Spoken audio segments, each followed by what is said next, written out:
Hey there, welcome to Python for absolute beginners. If you have never written a single line of code before, you are in the right place. This course is designed for complete beginners who want to learn Python from scratch. There will be no jargons, no confusion, just simple explanations and fun examples. So, why should you learn Python? Python is one of the most beginner-friendly programming languages, and guess what? It's used everywhere, from building websites and apps to automating boring tasks to even controlling robots and making video games. In this course, you'll learn the basics of Python, how to write your own scripts, and finally, building your own project.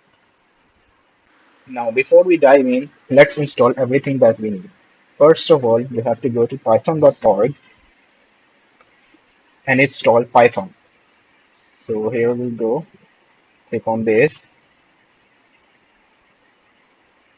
From here, if you are on Windows, you can install this and we will get started. Next up, you have to download Visual Code Studio because it is the best coding editor in my opinion. So we'll go to Visual Code Studio download.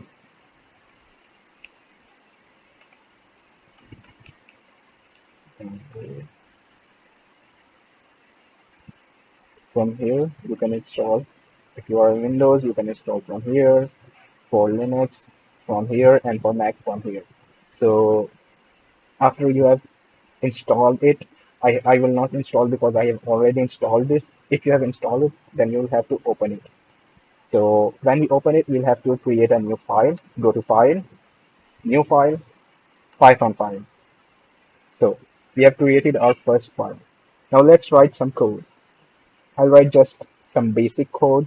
So this is print hello world. This is just the basic code just to get started.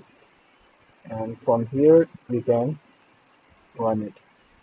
First of all, you have to save it. Module 0. Let's run this code. We can run the code by clicking on this. We have already saved the file. So when I click that, it printed out hello world. So basically, what the print command does is it gives us the output in the console. For example, I said print hello world. It gave me the output in the form of hello world in the console.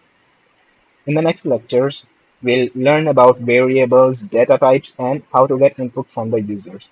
We'll go into the detail in the next lectures. See you in the next video.